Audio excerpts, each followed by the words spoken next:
Hello, it's me. I'm back, live from my office here in sunny not sunny Washington State. Hello, I hope everybody's doing good. I have some fun stuff planned for tonight. Let's start by showing you as much of me being tired as possible. I've been doing cool work lately, focusing back on fursuit stuff, less so video things, though I still am working on editing the Vortex video. Right now I'm working on a duck, which I talked about last week. I did the sculpting of on the stream, so that was cool. That head is finished. So here, let me show you first. Let me pop over, boop, this guy right here. This guy right here. So he's got, this is the duck. Looks very duckish. I refined the shape just a little bit. Oh, my capture is a little, it's not refreshing. I remembered to check this time. iPad, why are you?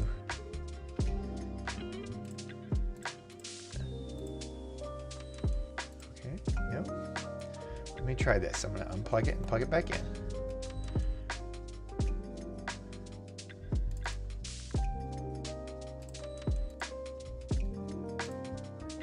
There we go. Weird that OBS always has these problems. And it's only once I start streaming, because it was working moments ago. So that was the duck previous state of duck. This is what that sort of looks like. This is part one. This is the head, top. Here, actually, I'm curious. Can I do that? I'm going to try something real quick. I'm going to add a source, add a input, video capture device. No. Yes, add existing iPad. Okay. Oh God, it's huge. We'll make it small. Put it in the corner so you can see it. Oh, that's cool. So you can see it now. Look how cool I am. I learned how to do a thing. So that's the top of the head. Mind you, I haven't pulled the supports off of this, and there was already a mistake, so I have to redo a little bit of it. But this is the beak of it. Look how cool that is. This is the foaming TPU. So it's still got its supports on it. You can see that there. They're still on there. I have to break those off. It's actually probably not the hardest thing to do, given the foaming TPU, but it's a little annoying. But yeah, it did have an error. One is that I printed it the wrong way, so that it kept putting its strings through itself, which I think I have to set the retraction to 0. I'm going to try that out. But this stuff comes off. It's a little like, it looks like bird's nest, but it's actually, what's happening is a little bit, because it's an expanding foam, a little bit of it pushes out as even after it stops pushing, after it stops extruding, a little bit keeps on pushing out. But that being said, like, beak shape looks pretty good, right? Looks pretty good. Once this stuff gets broken off, it's gonna be great. And then there's a lower jaw as well. I think this one turned out better. Nice, this lower jaw. So the two of by their powers combined, let me break this out just so that it's a little easier to work with. By their powers combined, we have like one beak. Wow. Thank you. Yeah, this will just be, I need to fuss with this a little bit more. It just like sticks a little bit in there. But the cool thing about this foaming filament is it's sandable. So anything that looks weird, I just sand it. Just use my Dremel and sand it out. But yeah, you can see that's that. About like that ish. Wow. You speak. And then this will go on here like this. That looks pretty good. So I gotta print the eyes basis blank still and do the vacuum form for that. But other than that, we're ready to go. So let me show you part 2. Oh, as I almost knocked my iPad right off the table. Part 2. So what I'm going to be working on today is something similar but different. So I've got my iPad ready. I'm going to be opening a new file I just started. Boop. This is my own scan of myself. This individual that wears this suit is about my size, a little bit shorter, but for what we're doing, I'm just trying to get some general shapes. I can scale things, but it's a plush suit. And it looks like these. Periwinkle, aren't they cute? Isn't that a cutie? So I've got a ton of fun stuff planned for this. Because there's a lot of unique parts. So I've got a lot of weird little materials. I will show you some of them. Here is some purple mink. So I got a bunch of different like minkies. So this is a minky that has like this cool chevron material on it. There's one here that has these stars and stuff on it. Isn't that adorable? And then I've got some plain minky here. These are some for the horns. And I've got this minky that's got pink with white polka dots. That'll be really cute. Put on there. And then I've got a couple other fabrics here. We've got like this guy here, this little like tartan fabric that'll be like inside the ears. And then I've got a jumbo white zipper for the back. It's big boy zippers here. And then I got a couple other fun things that are like, I got a couple of little tiny zippers for wrist escapes, that kind of thing. Yeah. There's a couple more fabrics I think that got pulled there, not in this, that are related, but I've got the lavender and purple, furs and all that kind of stuff. So it's going to be very cute patchwork plush vibes. So going to be finishing that up for Anthrocon, which also super cool to note. I just got, I think I'm going to Anthrocon this year. Haven't been to that con in, I don't even know. It's probably been since 2017 or something like that. So it's cool. I'm very excited to go, but the suit's going to be delivered there. So I'm excited to do that. It'll be great. I'm so shiny today. It's because it's like, I'm coming to this after working and I made dinner. So I'm just got a healthy glisten going on. Yeah, I think with that, I'm just going to go ahead and jump into this, and get some rough shapes started. The goal here is to just kind of play around with some shapes. He's going to have a large head. Frisbee, hello. Hi, it's good to see you. It's been a long time. Yeah, right? Isn't it great? It's absolutely adorable. I absolutely loved it. And originally when I took the suit on, was talking with the owner and the original artist, Madshy, and the goal is to mimic the art style too. So it'll be kind of a fun thing to see if we can do, make it work. So. All right, so I'm just gonna go ahead and get started by adding in some shapes. Boop. In fact, what I'm gonna do too is I'm just gonna take this shape here and move it back and copy it just so that we have another couple of that shape. Because I realized that like something I don't like in this, and I think there's a way to do this, is when you add a shape, you can choose how big it is in a different way, like say set its default size, but for the life of me, I can't quite fully remember that. So we'll just start by doing this and we'll make it work. I'm just gonna move the head up to the heads up here, and then just kind of squish it out a little bit. We're just gonna be pretty low on that, I think. And we'll validate it, and then I'll just start moving it around and playing with it. Some big shapes. Make sure I've got my thing going on. Well, thanks for coming. It's cool to see you.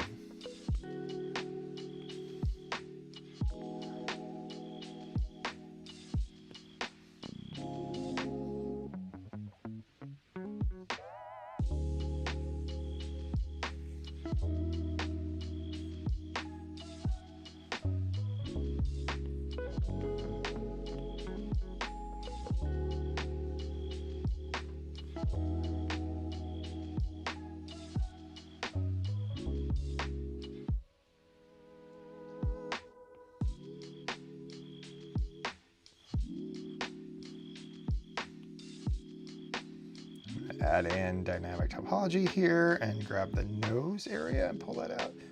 You can see it changing as it's pulling. It's gonna kind of mess up the topology a bit. Whoa.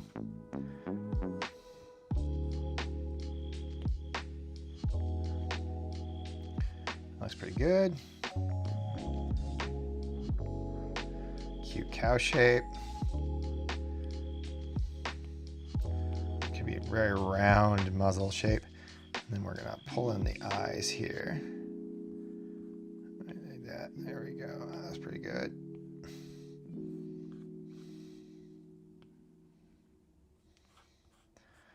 Grab one of these other shapes here. Right up here. This will be the eyeball shape.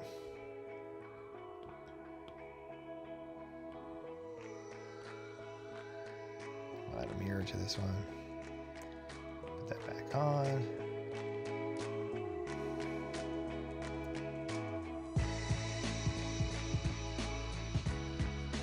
Shrink it this way.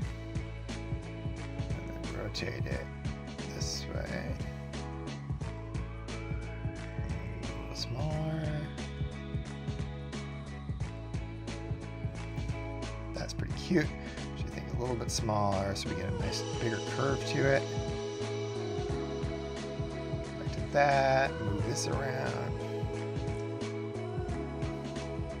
I really like the big eye shape. It's gonna have really weird vision because it's gonna be pretty far to the sides, but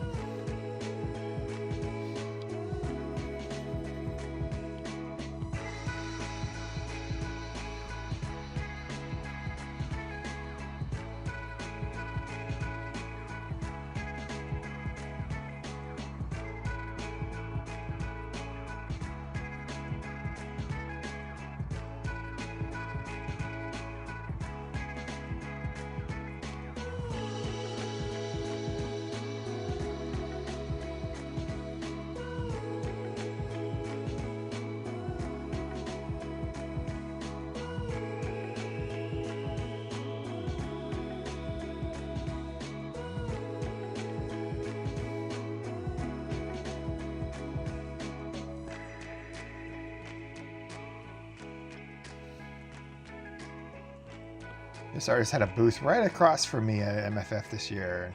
They were really cool. They make cool stuff.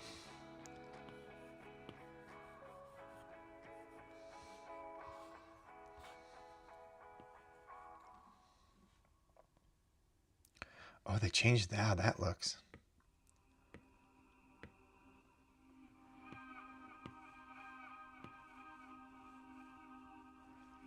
Turn off the data.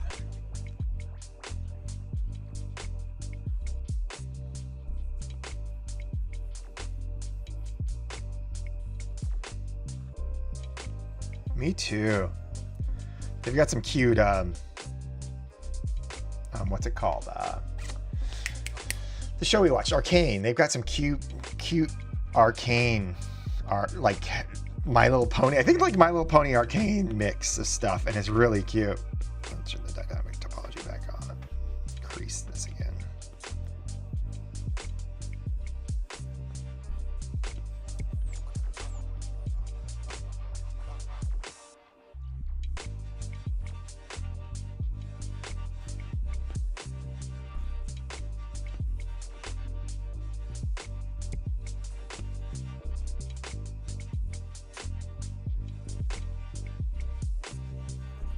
Why is it doing all of this? Why is it doing all of it? It's doing way too much. Why is it so big? Size big. Okay, there we go.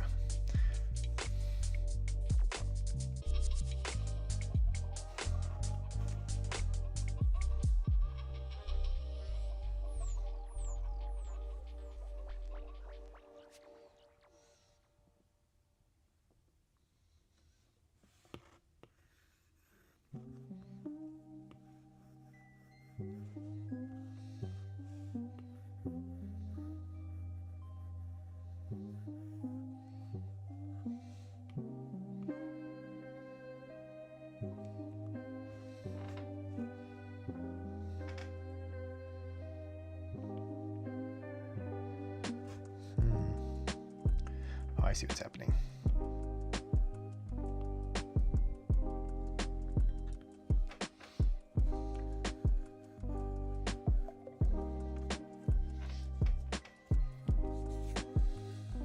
Yes, moo cow. Welcome. Okay, so I think since it's a plush, I don't want to give it dimensional nostrils. I was debating on that but I think like what I do is I just do two different materials there stitched together in a way that makes more sense. Do I think that they have...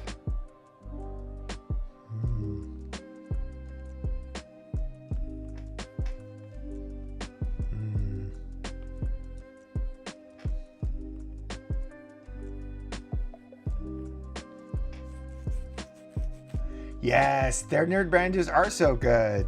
I absolutely love them. They do all sorts of good stuff. There's so many crazy talented people in this community. It's really cool.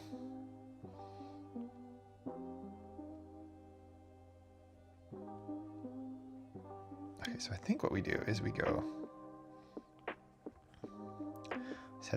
Where is his head? X-ray right there. Okay. I think we get bigger. They're very tall on the head in this character. The eyes are too big, but the nose is too big too. I'll bring this in a little bit. That's cute.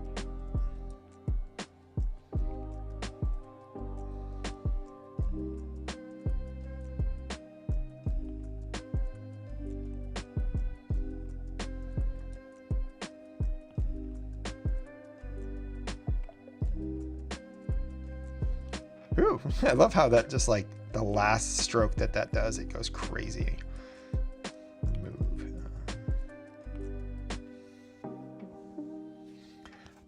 Yeah, let me see if I can get a copy of it up. That's a great idea. Great idea. So I don't. It's kind of like play it by ear. I just have to get in as a dealer to things. I'm going to do Anthrocon, but I'm not like, I'm just going just to have fun. I've got I've got Fan Expo, which is a non-furry Comic-Con kind of thing. And that's next month, end of next month. And then I've got, I don't know if I'm going to do Denver this year. I didn't get in as a dealer, which kind of stinks. But I will be doing Furry Migration. And there's like an Anthro SoCal I kind of want, I applied for too, so we'll see. I'm really bad at applying for places. But let me bring up, what's his name's reference sheet. It is down here. There it is. Boop. Save as.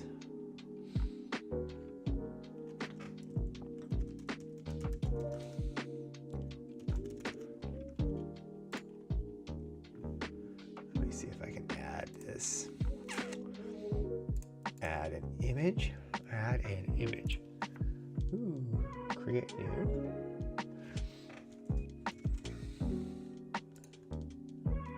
Browse.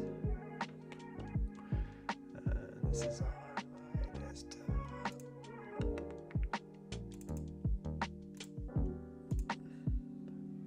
Ah, it's huge.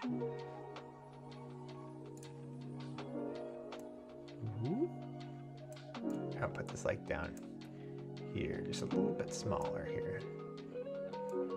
Woo! Yeah, that's pretty good. Goodbye logo, we don't need you.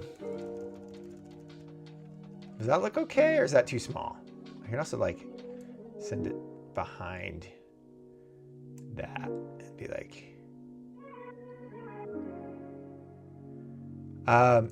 BLFC probably not.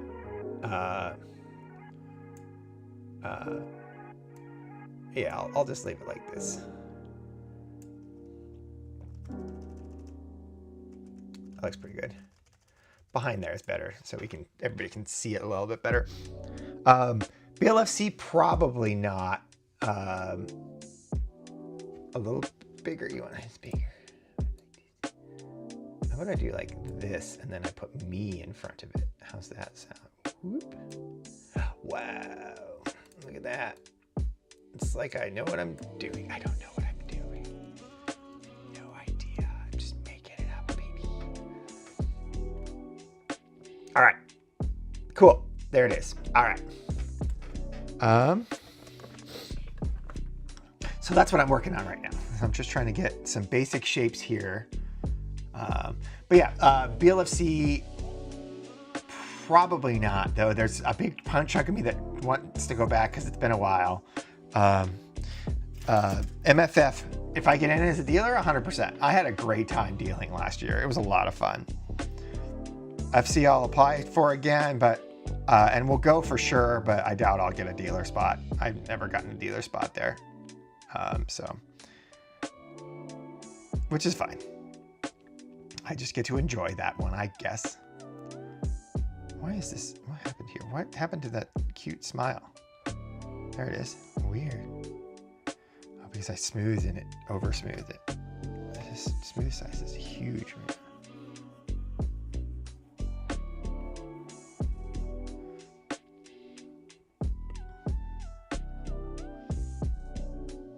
What do you got? 20,000? Let's do 50,000 quads. And then, yeah, and go. There we go. That looks much nicer. Okay, cool.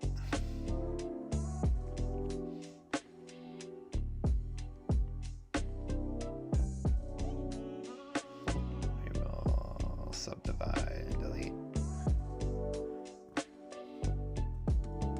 Cool. And increase.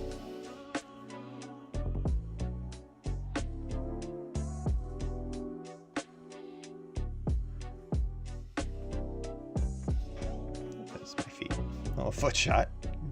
Move this forward. I'll probably play around with this afterwards, actually.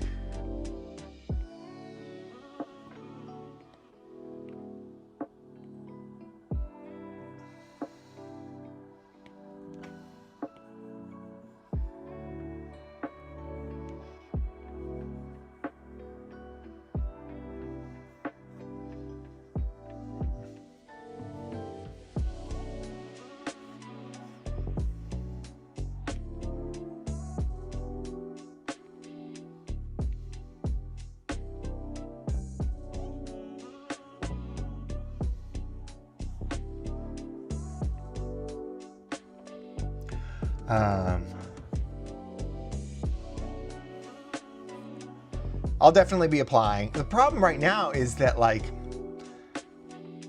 the stuff I make is kind of like, I don't know. Like the thing is, it sells really good at cons and it doesn't sell away from there. The like badge holders, the dog tags, and stuff like that. It's like MFF, I did really good sales. And if I can get in, and I know I can get in early enough, I'll often do like a mask or two, and those sell like first day every time. Not a fursuit mask, like in like a more traditional style, like artistic mask kind of thing. And those always sell. And I would love to do more of those, but unfortunately, those also don't sell online particularly well. So you're kind of stuck with like one of the other setups.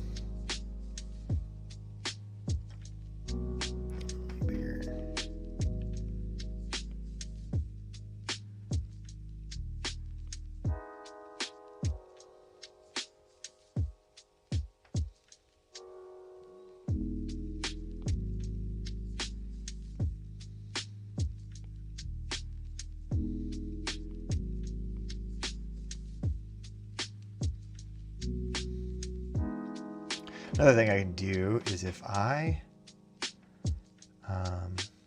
airdrop this to myself, I can add this. It's fine. I'll just play with this right now.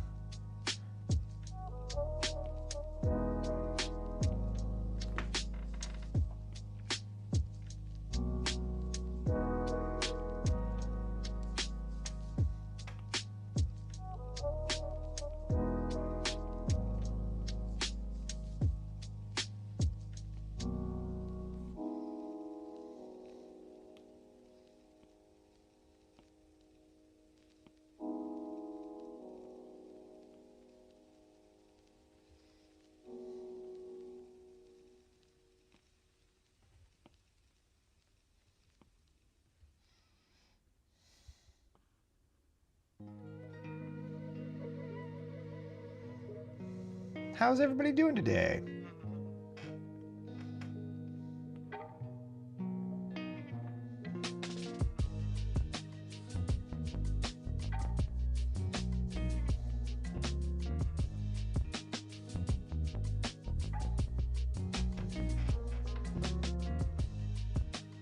Wow, it just keeps on slipping. Is it my tip? I might need to get a new tip soon.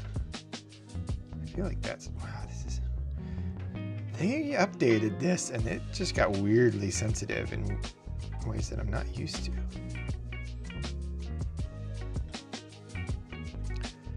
We're gonna do a flatten.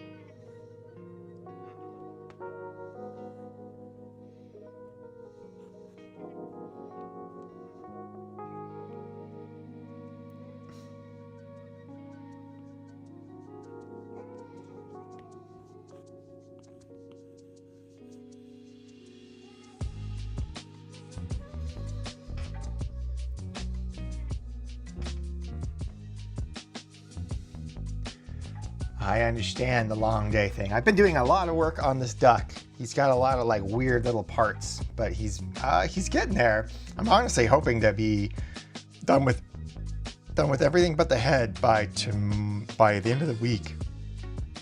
If I can do that, I'll be pretty happy. Heck yeah.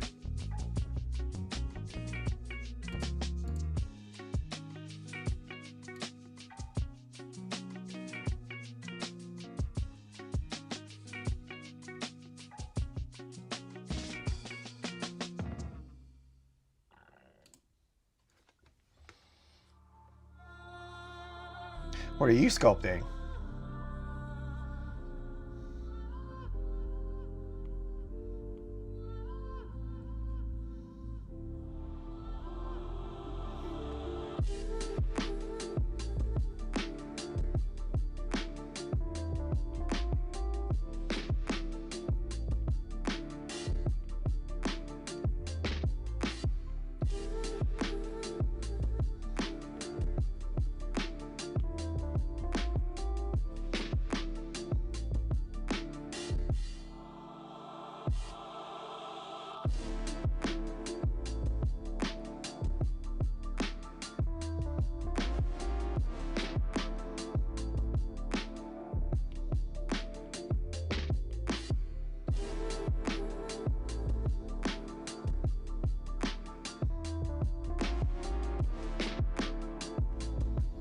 Cockatrice. That sounds complicated. I bet cool.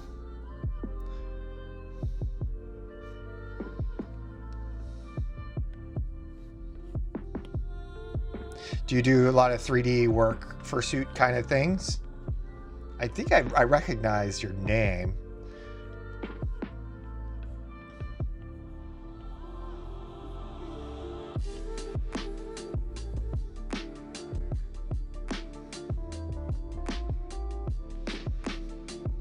And honestly, this kind of thing is like, I like hearing, like honestly, like actually I was talking with with Vare, who's on the stream earlier, about just like missing having like motivation to do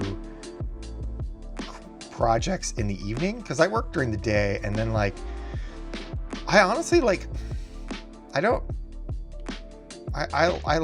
like making things, and sometimes at the end of the day I just get into this habit of sitting down and watching shows and stuff, and well, that's fine. It's like there's parts of me that like want to use that time to like explore different things, or like I used to when I was in the Bay, I used to share space with a share space on like Thursday nights or something like that. I can't remember what day of the week it was. I used to share space and have like collab, like co-working times where we were all doing like projects together, whether that was like cosplay or fursuit work or something. But we all had like the requirement was everybody has to be doing something creative. You can't be here if you're not working on something. And we'd watch shows and hang out and stuff while we were doing that. But it was really fun because it just it fostered a sense of like accountability with each other. It was really cool. We'd come back with like, oh, I had this idea of how to do this thing, or I want to try this, or I could teach somebody how to use a certain tool or whatever that they might not ever have used before. So it was kind of neat. Okay, so I wonder if I rotate you this way, does that make you better? Because you're right now, you're a little too...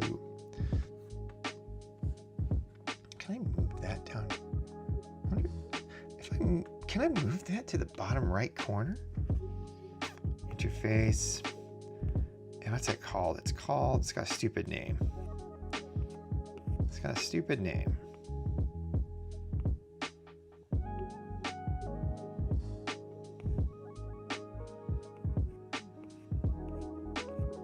Snap cube down there.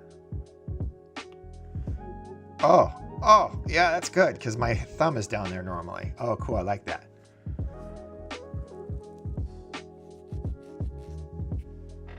Oh, cool. I like that.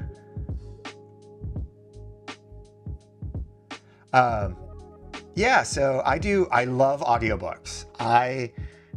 That's my favorite thing to do while I'm doing stuff that like doesn't require me to think.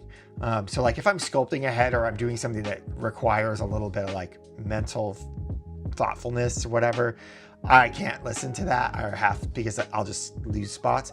But if I'm doing something like I was doing today where I'm just cutting out pattern pieces and sewing them together, pinning them and sewing them, give me audiobooks. I actually was looking, I made a Goodreads account last year so I could start keeping track of which books I read, and I was actually impressed by it. I think I did in the last year, it's like 25 or something books, which is like kind of crazy for me who, I'll say this, I'm a bit dyslexic. So sitting down and reading is really frustrating because I have a really hard, and I have ADHD. So like sitting down and like having to be like word. As a kid, I would read words that weren't on that page or were later in the page, if that makes sense.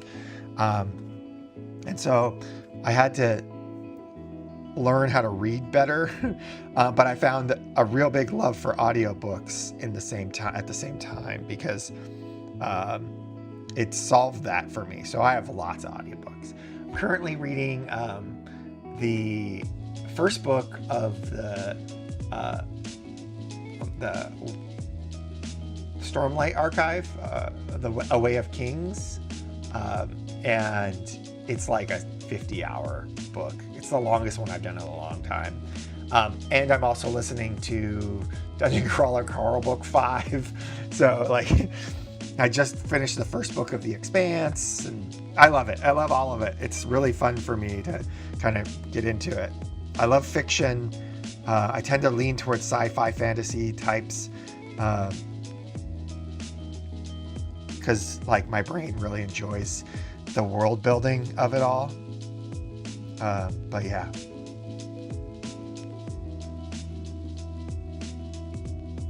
How about you? Do you have any you're listening to? Any favorites?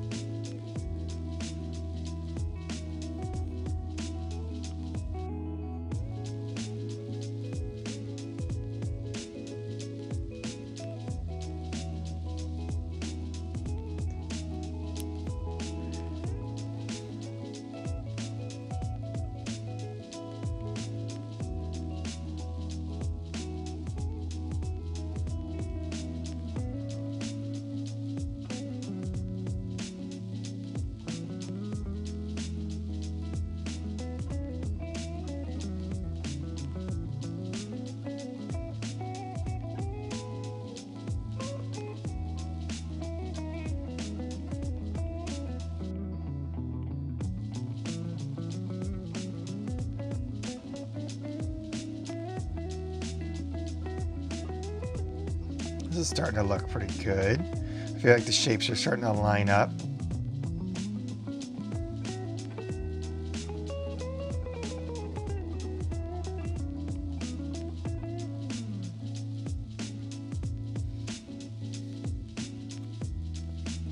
I love when I move my tools around and I'm like, where the hell did that go?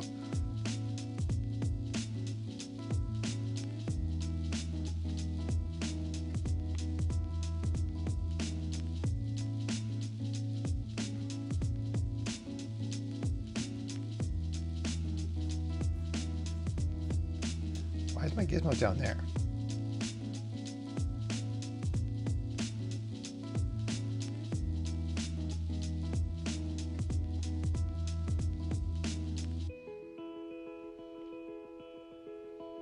Why is it down? Why is this all the way over there? Oh, because the mirror is there, huh?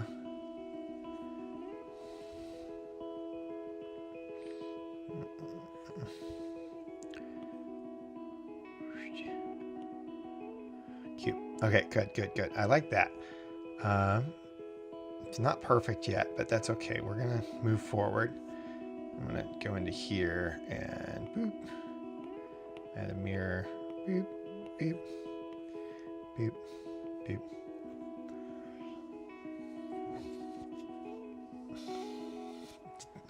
Oh, cool. I did the original Adventure Zone Balance, and I have the comic books now. The last one's coming out. I loved that. It was like what got me into D&D. Like, it's so good. Yeah, oh, sorry, Fair. Yes, you're absolutely right. Downtour is important. But it's also like, yeah, for me, for like my creative side, like I crave projects and like I find it really easy to just not do one, and then I feel guilty about it, and then it just kind of cycles. But like this stream in particular has been really helpful for me to be like, I just do another thing, and it's been good. So yeah, balance was crazy. I listened to the next 3 after that, and it could never get that like vibe. And I know how hard it is. That was like lightning in a bottle to catch that. But oh, so good. Stormlight's so good. If you want to, so Brandon Sanderson, who wrote Stormlight Archive series, which is like 5 books at 50 hours minimum each, audiobook.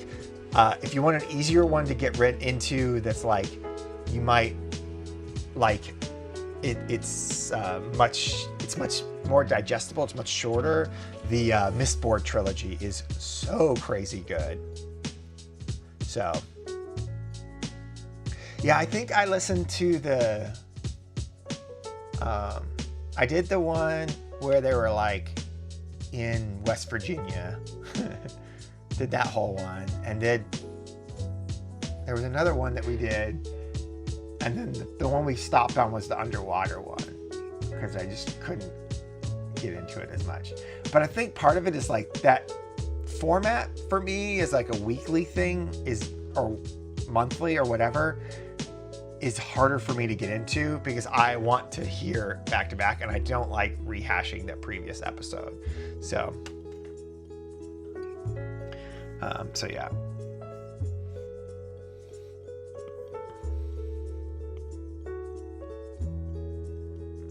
Oh, those horns are perfect. I can't, no notes, no notes.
I did make Megamind.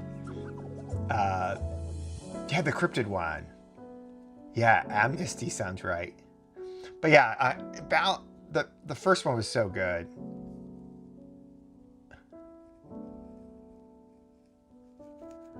Balance is just like I've been in the like I kind of want to listen to it again vibe, just because it's just crazy good. Crazy good.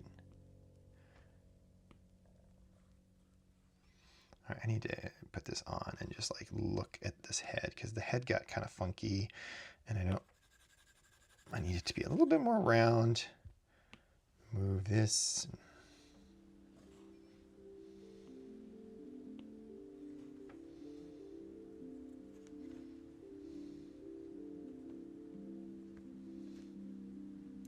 I wonder if I could.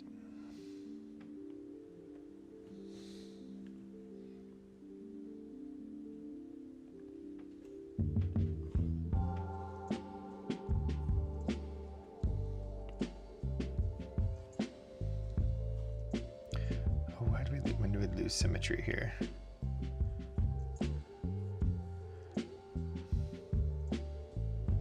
What we gonna do to force it on this?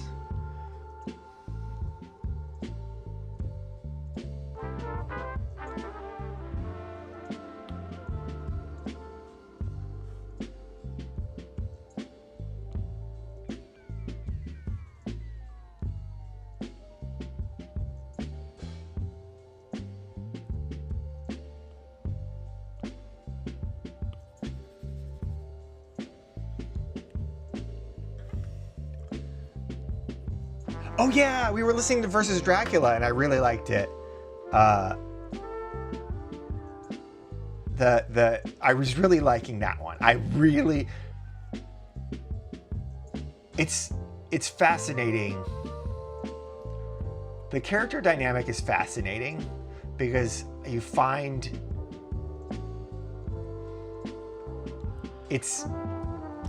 I'm trying to say this in a very polite way. Each person brings about their own energy, and if their energy clashes with the energy of the show game master / other people, you can really have difficulties. And as a person who's done like a couple D&D campaigns myself, there's some frustration with characters that shouldn't be in a group that are in a group, if that makes sense. And so sometimes it makes it hard. And I feel like Clint just wants to be funny, and that can really work, but you gotta work with that too. And I think Justin does it. Justin's probably my favorite. Justin's so good, and he's just really puts himself into it in a way that like kind of it becomes a like character. Travis is kind of hit and miss for me. I feel like his Magnus was so perfect because he was what Travis in an ideal world could kind of be, which I think works really well. Travis, I think, is more of an idealist. And I don't think that's a bad thing, but it can be frustrating in role play if you can't break out of your own preconceived things or work with them in a way that makes sense. If your character doesn't match who you are enough, then it can be problematic. But that first series, it worked so well. And there was some, it's crazy good. It's so good. And Griffin's DMing, and then the music on top of it was also like, oh God, tears. So.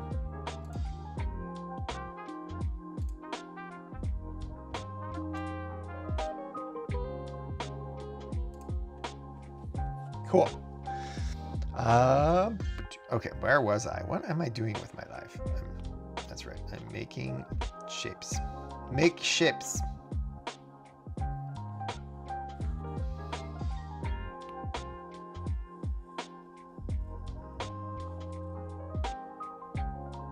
Oh, I have the wrong one on here. Crease. There we go.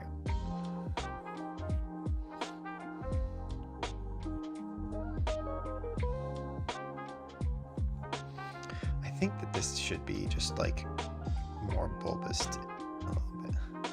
And then I think I'm going to come in here and do my trim, where we do like a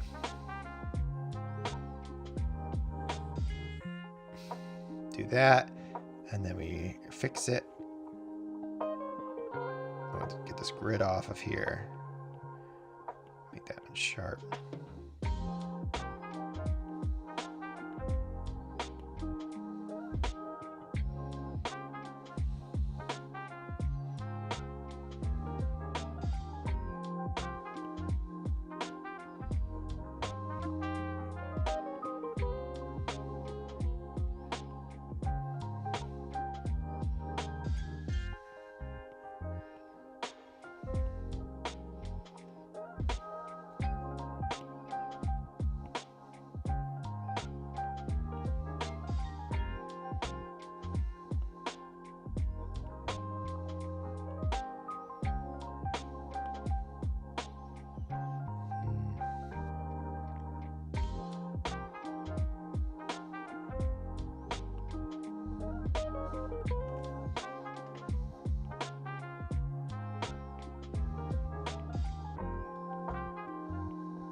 Yeah, it's hard to find that balance, because balance, like the D&D, it's hard to find that balance, because there's some people that just like kind of come from that mindset of gameplay, have seen something that they like that is comedy based, and are no longer willing to do it otherwise.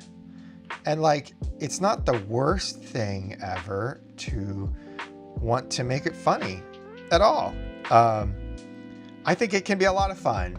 I kind of lose myself in trying to be funny from time to time, but at the same time, you have to find that balance of having, some people like it more calm and some people like it more serious.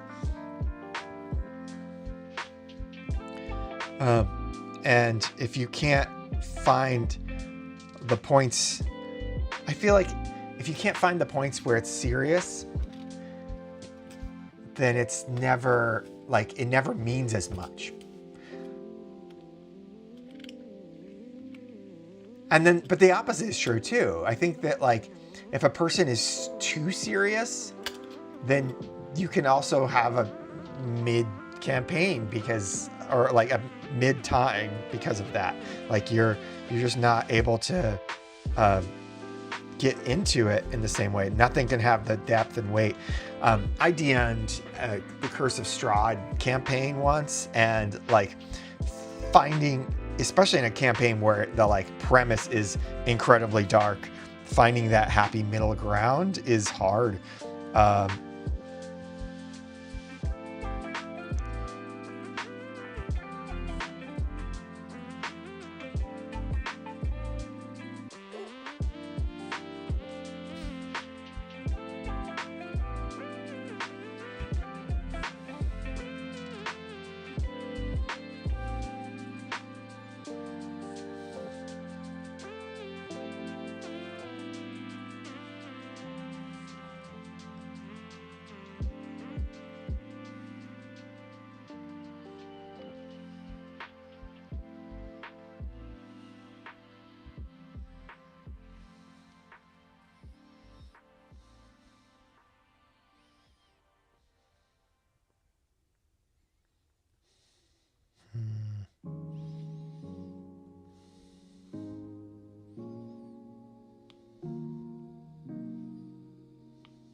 Cute.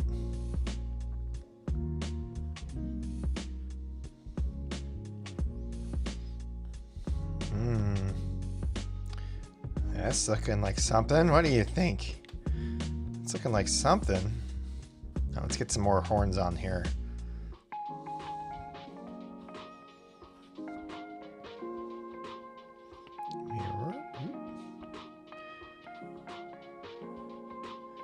So the goal today is just, I think I'm going to try to just get an overall shape. I'm going to shrink you down. Whoop. All right, I'll put you in about the right spot, which is like back here. And then we'll go like this. We'll do a little rotate that rotate. This way, I think we'll shrink you down that way. It's almost like straight out.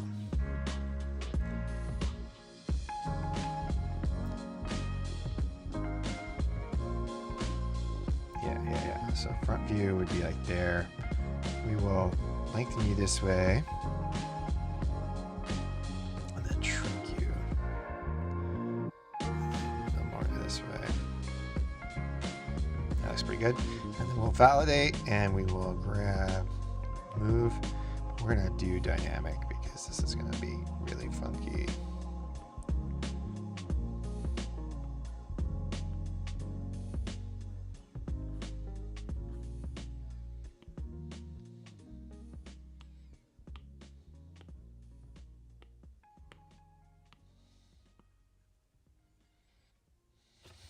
Smooth.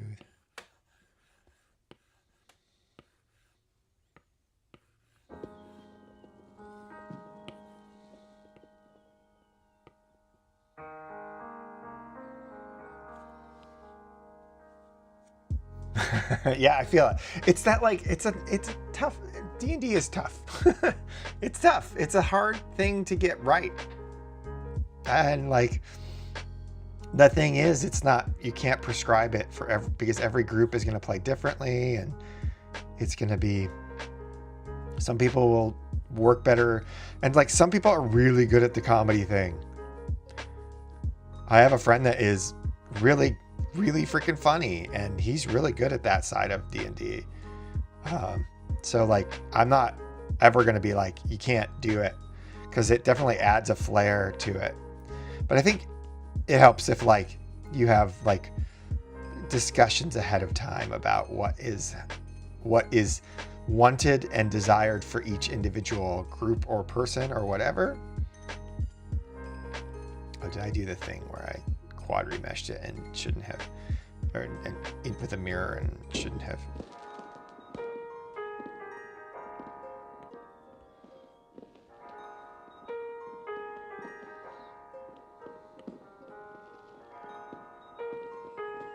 Oh yeah, that's it.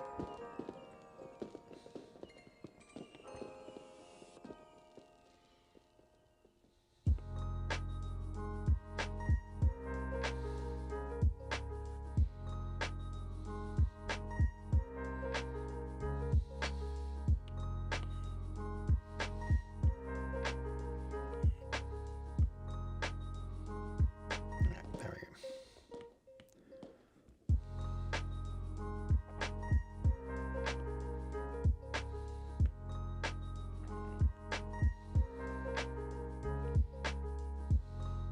Actually, you know what would be more fun is, I have an idea. I have an idea of what I want to do here. Let's, we will delete this. Delete. And we are going to add a tube in. Reset the tube. And it's not closed. Reset. Path you, simplify you.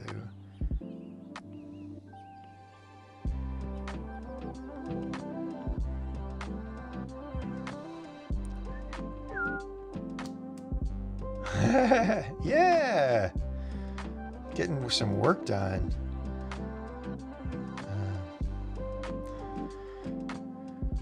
Thank you for the compliment. Yeah, I'm pretty happy with how they're turning out.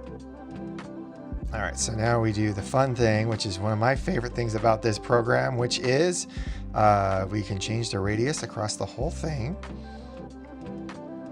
I want to see where my points are. Where's my points? There they are. Okay, cool.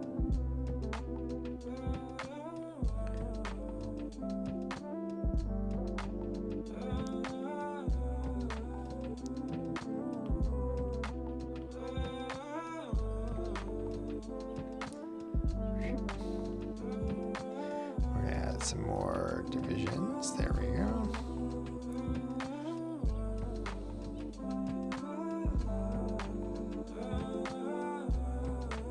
If I add like a little bit there. Oops, let's go back to the front view. Let's grab everything. Whoop.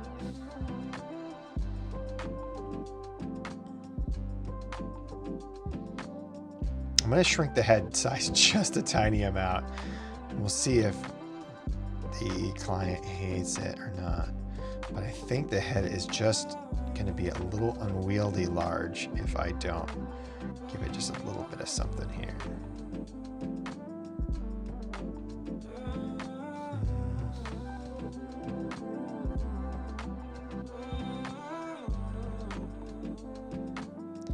Whoa, I've never seen, that's a new one. The spiral? Spiralizer. I'm gonna make some zucchini noodles. That's right.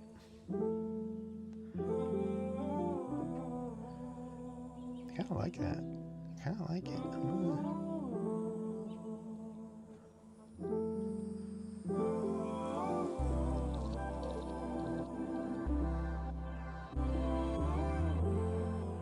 I think this is like a little bit further back though.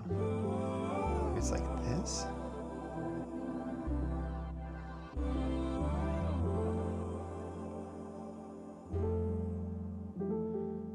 Problem is they always like, it like wants to do this thing. There's gotta be a setting in here, right?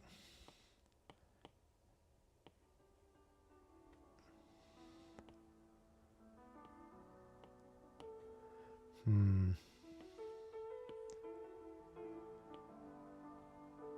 no. Wait, hold up.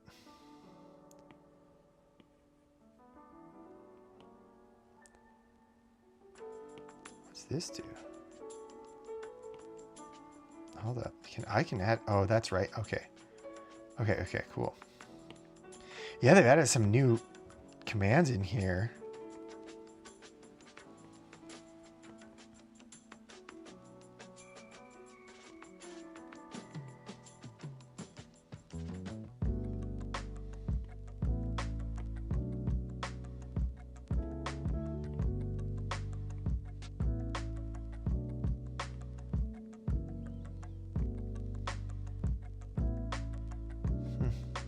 It's doing a weird folding right there.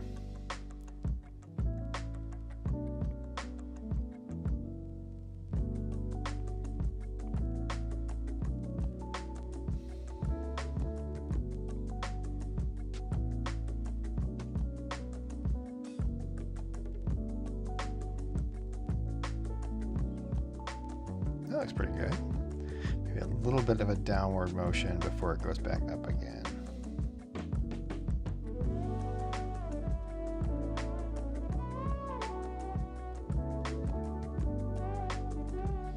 It also goes out a little bit further too, so like,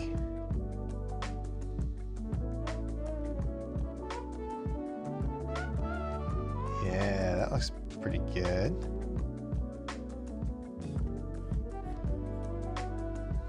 Yeah, might chunky it up just a little bit more. Stop. Yeah. If you want, I will selfishly promote myself. I'm gonna tell you, I have a YouTube tutorial on this channel that is like 3 parts on how to use Nomad Sculpt. So pretty, I've had a few people that have reached out and been like, oh, this is actually really helpful because I'm trying to do this kind of thing exactly. So it's fun to know, like, have tools that you use and stuff like that kind of broken down. So yeah, if you ever are interested in it, just check them out. There's like it's about 2 hours of videos, I think. So, and obviously did an update, so I'm kind of tempted to, I'll probably just keep updating the video every once in a while.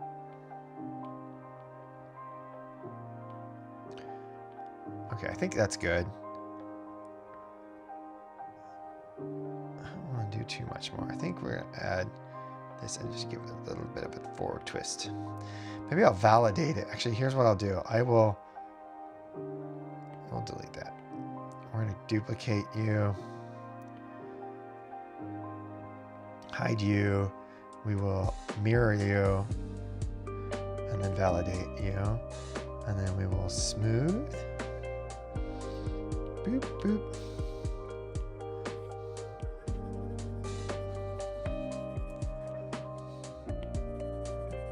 Yeah, that'll clean that up. This will clean up this corner here. Yeah, that looks good. I think what I want to do too is just give it like a, let's gizmo, rotate it a little bit forward, and then we're gonna move you, we'll drag you with dynamic topology, bigger shape.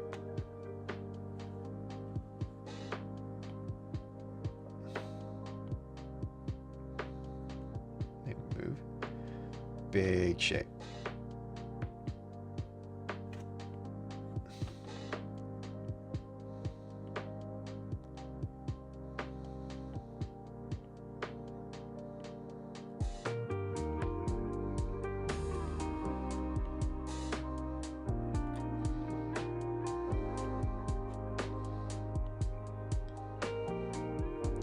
That feels better.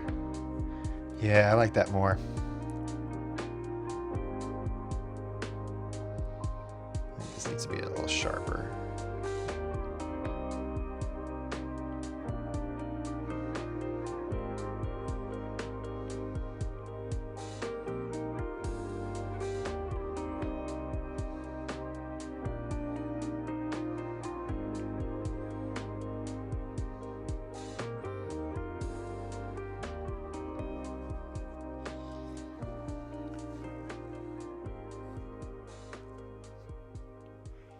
The spline is so cool. Like, I used to use that a lot for CAD stuff. And so having something that where you can like minutely adjust things and have it fix itself as it's going along, so good. I love it in a lot of different areas, and I'm still kind of finding other ways to use it to do things. This feels much better. I think we got a little bit more to do here, but I think that's otherwise is fine. I like it. I'm going to call it good for now. I'm going to come in here, grab this. I think it's the last one, so we're going to duplicate it again. Let's go here. We're going to mirror you.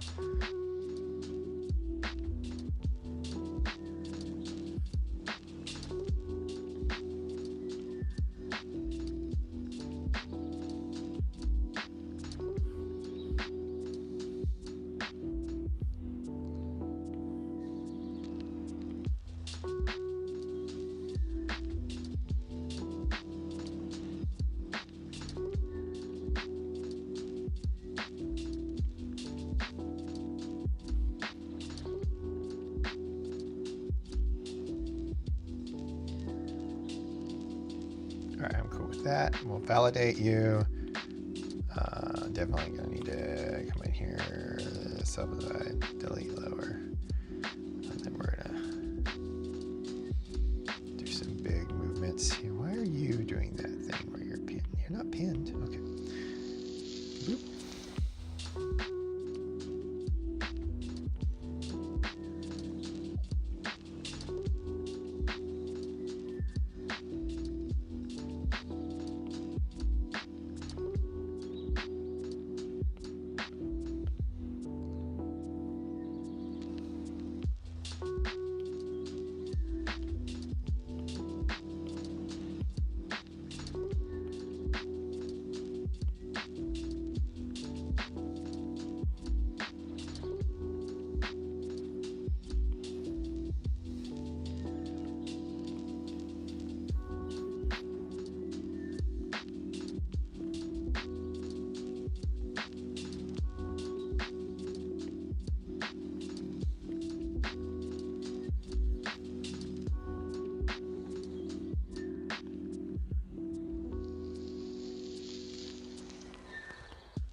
Oh, I have an idea. Okay, hold up. I've been wanting to play with this more. I don't do this enough. No, that was a bad angle. Okay, what I want to do is masking. Move. I want to do just a little bit more play.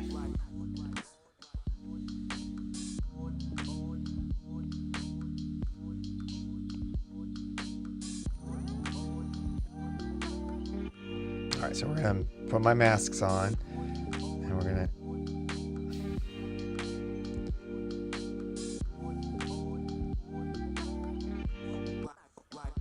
Why are you? Oh.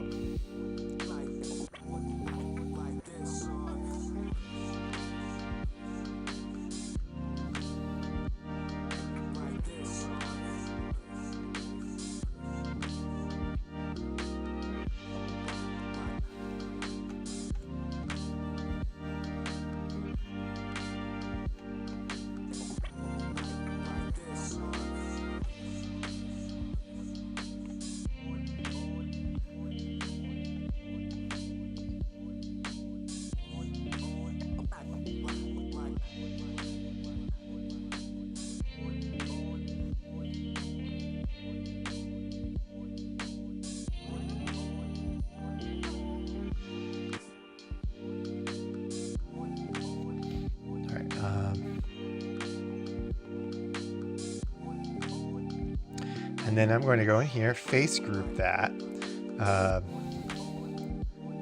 Mask to a face, cool. And now I'm going to relax. See if I can do this right. So if I go in here and get rid of the masks, back on face group, and now I hit the relax button, theoretically,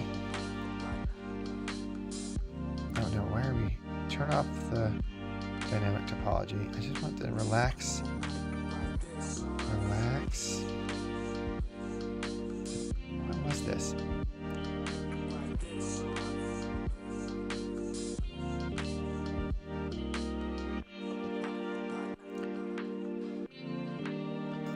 Clear the mask.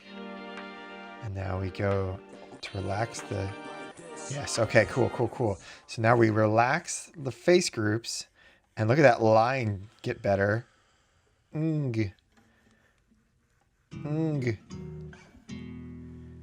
Oh, that's really cool, right? All right, cool, cool, cool.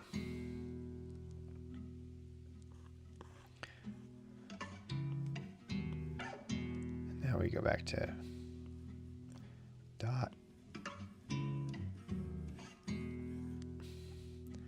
Relax.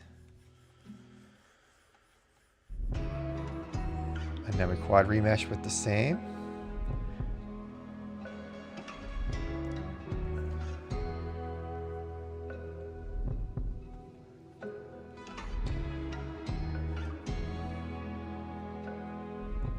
Hey. Yeah, so relax is so cool. Look at that. Now my crap is all in line with itself. Oh, so good. This is what I found recently and I've been playing with a lot. It's so cool. And then with the quad remesher, it'll remesh on the face groups too. So now I can come in here and I can, if I want to brush, I'm going to subtract, but I'm going to keep my face groups on. I'm going to subtract the lower part of the ear only.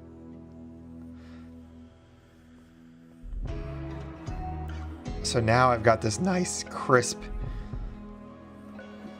ear where it's sticking out a little bit more.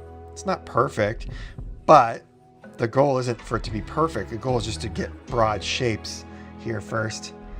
And then I can smooth this, get it back into someplace a little bit happier, go get rid of the face group masks. And now I can start doing, just kind of repeat the process again. So now I'm going to come in here. I'm going to crease this. I'm actually going to quad remesh here. Same. And then we're going to go in here and subdivide it again because this is a little bit too much. There, that looks good. All right, now we go brush, boop, subtract, oops. Put the face groups back on, subtract this area here.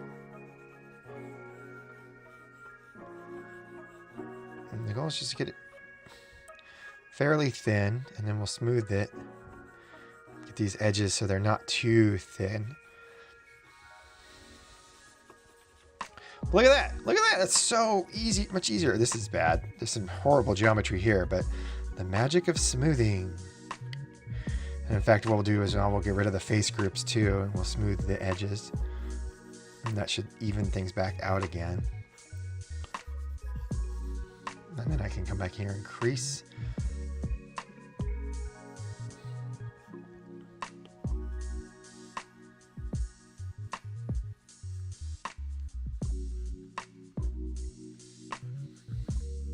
Check it out.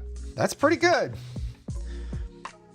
For first swing at it, now we can like fine tune shapes. Isn't that neat? Freaking masks and face groups are kind of like the crazy key of a lot of this now, because masking allows you to basically be like, this section I want to stay there or not. You can paint them on there, and then face groups, you can change the mask into a face group, use the smooth tool to clean up that line work, and then remesh it and keep that nice clean line from between things.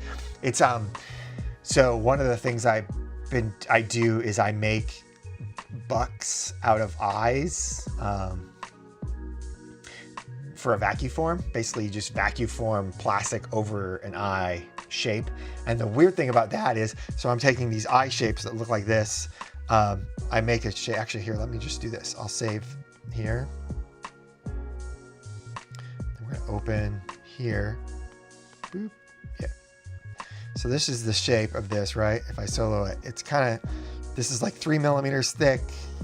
It looks like that. Cool. I can't use this. I could print this shape from there, but I can't use it to make a buck from. And the buck is just basically it will have this shape if I hold this flat. So it vacuums a piece of material down over the top of this, but you have to make it tapered on the edges. So you get these like areas on the side here and here that you have to angle down in these directions, or else it undercuts the buck. And if you undercut the buck, it won't come back out of the plastic.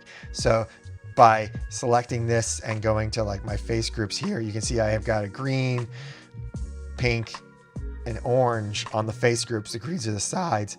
If I want to go in here, I'm going to just duplicate you, clone you. And I'm going to take this one out of here. Boop. And now we take my face groups. I'm going to long press on that one and then tap it into there. I think you have to tap it in the finger. Where's the on tap? Oh yeah, on tap. Oh, because I'm doing the wrong. Oh, that's what I'm doing. Why? Of course. Oh no, because I have relax on here. Boop. Why are you not doing the thing where you tap? Oh, because now I have that one covered. What's going on? It's so funny. I just was like, it's this easy. And I can't do it.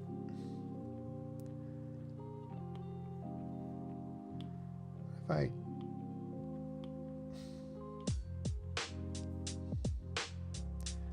Oh, am I just not on the right layer? Yeah, I'm a fool.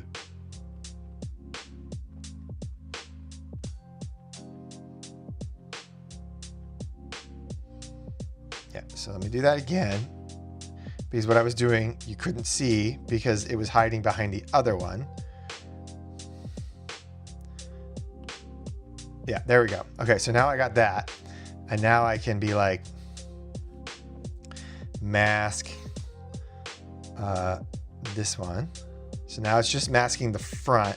I invert that mask, boop. And then I can just like, if I think, can I just do this? Can I just scale? Oh no, do the other way around. So we mask, invert that mask. And then we go back over here and we scale this side up, boop.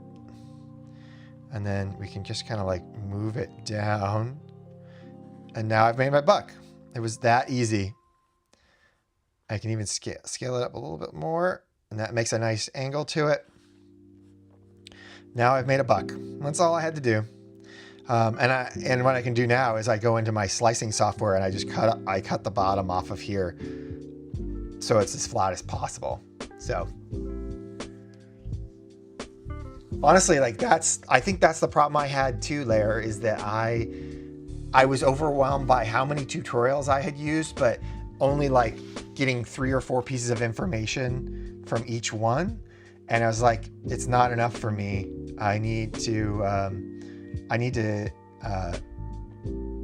more. I need it in one place. That's the kind of like tutorial kind of stuff I want to do, is find those things. That looks pretty cute. Look how cute that little ear is. I like it. Okay, let's a little bit of playing with it now.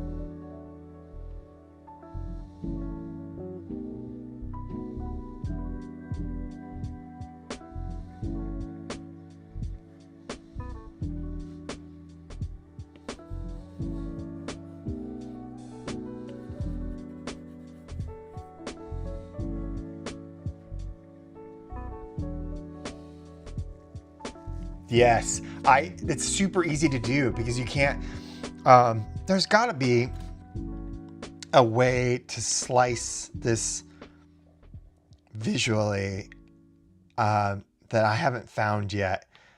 Because lots of CAD software, you can see through things in a cool way.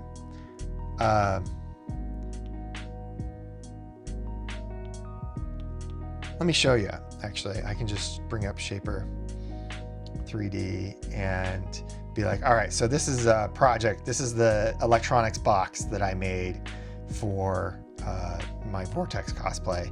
Well, if I want a section view, I can look at it, right? Like this is the cut. I can see how thick the walls are and all that stuff. And I can move this and figure out where it is, or like go 90 and like explore that, you know? Like it's really helpful for all of that information because now I can see inside it and make sure things line up and all that stuff. Whereas this one, I don't know. There's gotta be a way, right? There's gotta be a way to, I would assume it's in the camera, but I'm gonna do a Google search for this because you know what? We can find answers. Section view in Nomad Sculpt.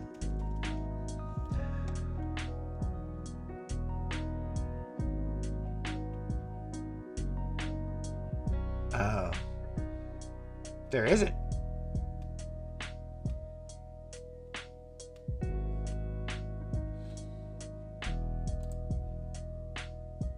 Trimming.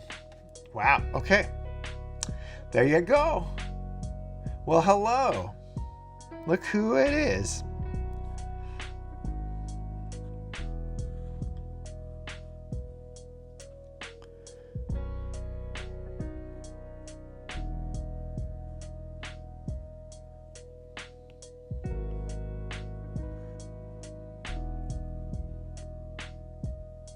Oh, why is it doubling that? Oh, because I did the thing again. So we got to do,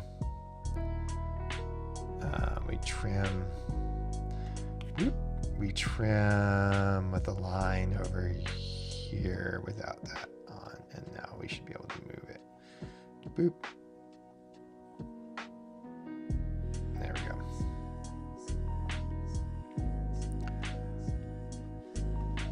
Hello. All right, so that's looking pretty cute. Let's see here.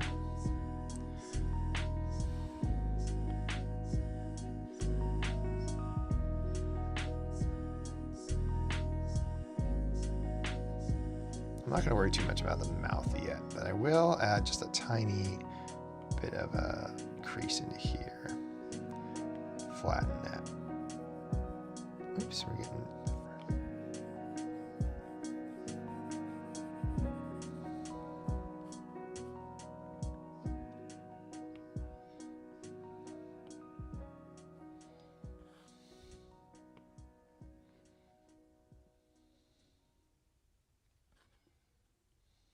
Cool, I like that. All right, so that's a good rough shape there. I just want to play. I think I'm pretty much done for now, though I may not be. I'm gonna do a little bit of a playing. Actually, no, we're not gonna mirror you. You're just gonna be this. Just make you big.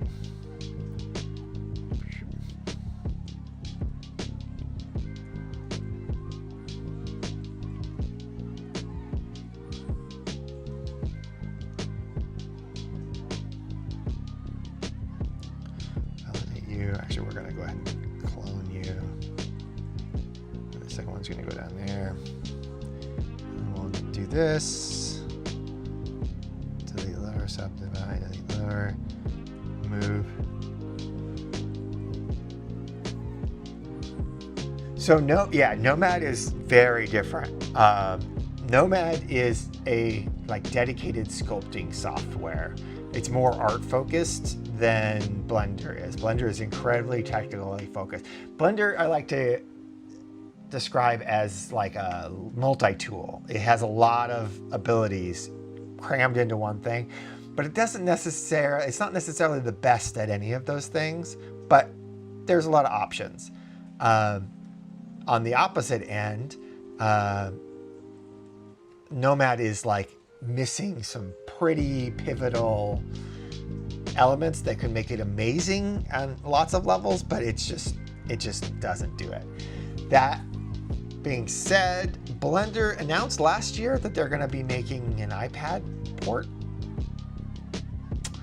My goal is, as soon as that comes out, I'm going to make a tutorial because I've made stuff in Blender. I made VR chat avatars. I do a lot of finishing work in Blender because the tools in Blender, like the Boolean tools, the mirror meshing, there's some crazy detail things that you can do in Blender that you just can't do in Nomad.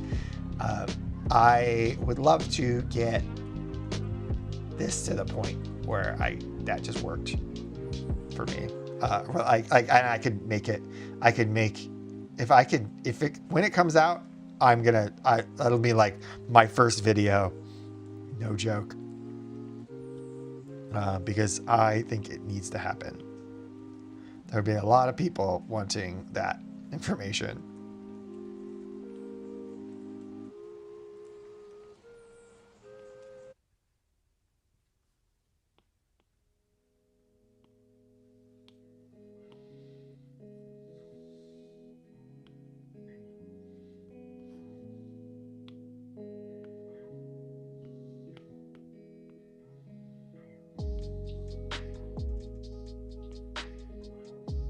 Oh God.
Yeah, right. This is something that has to be thought of,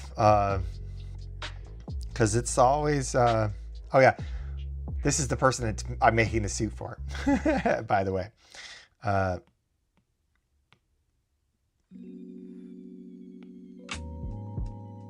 yeah, it's a fun, weird little problem to figure out how exactly this stuff works. Because you have to put a person in there, and like right now the legs are a little closer than I would have them, so it's more just about getting the size and shape of things right. Overall, like and like figuring out how the crotch should drop.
One of the nice things about this process, though, is that because it's digital, I can play with it a bit more easily than I could before with more traditional suit making methods, where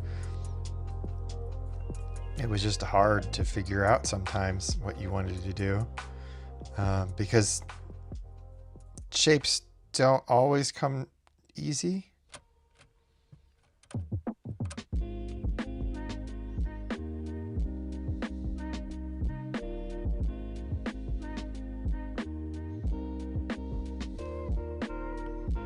And in three-dimensional space, when I'm building it off of a real thing, it's a little bit funkier to try to get nailed just right.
All right, I think I might call it there for now.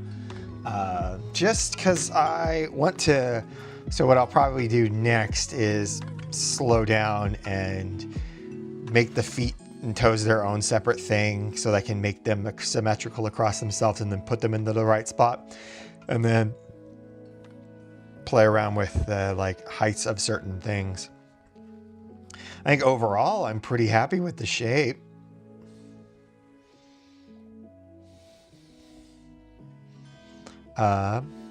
But I will send this to my client to look at, and we can discuss a little bit more and feel where things are feeling. This is definitely not finished. Even the face has got a ways to go, but it's a good start, honestly. Feeling pretty good about it. This is going to be cute. It's going to be so cute.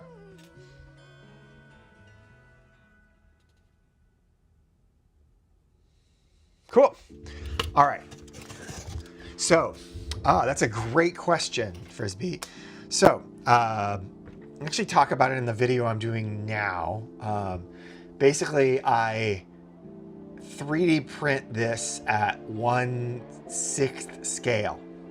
Here, I'll show you actually. I'll be right back.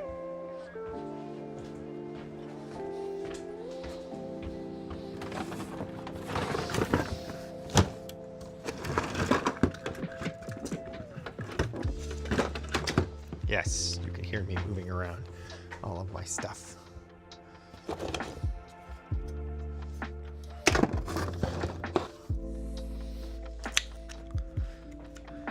All right, so I did a cosplay recently named Vortex. This is what he is. Let me go to me on camera. There I am. This is Vortex. This is over a 3D print of my own self. That model you just saw, and this is that model just printed out so that I could have one for myself of scale to work on.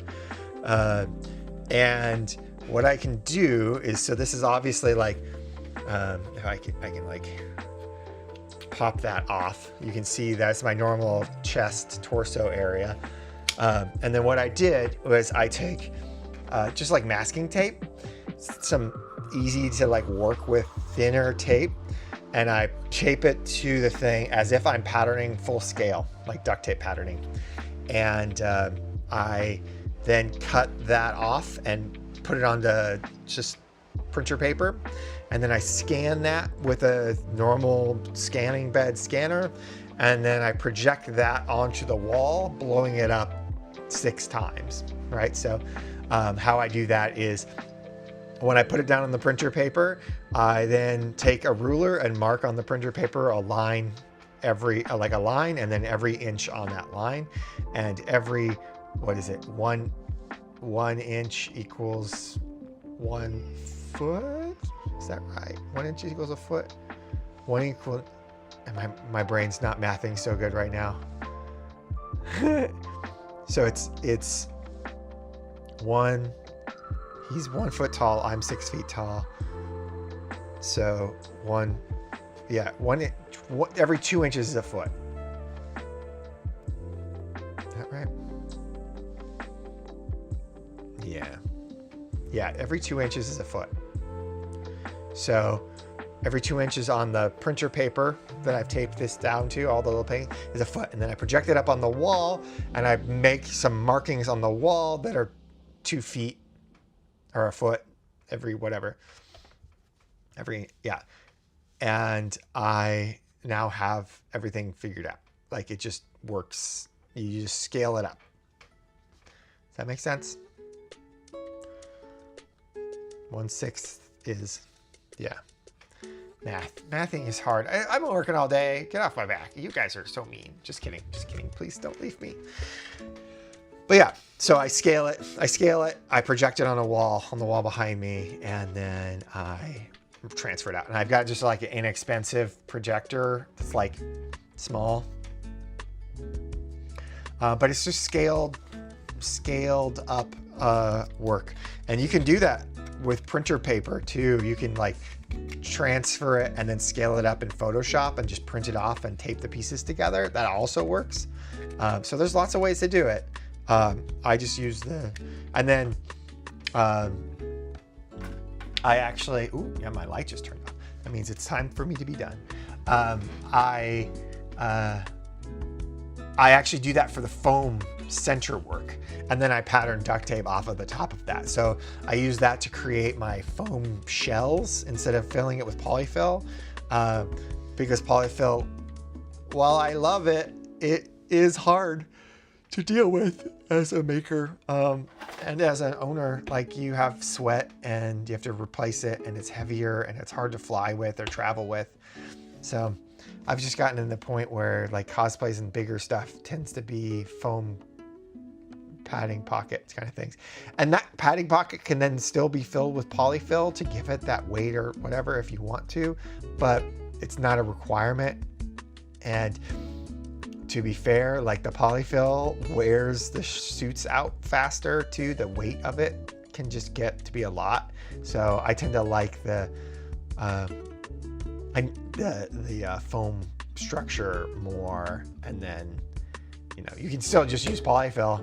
Nothing stopping that from happening, but the foam structure is just a little bit easier to deal with. I can vacuum pack foam way smaller than I can vacuum pack a box of stuffing. So yeah, there you go. Cow dragon. It's cute. I like the face. Those eyes are, it's so unlike anything I've made, so I'm really digging its shapes. So yes, I like it. Moo. Yeah, okay, I gotta go to bed.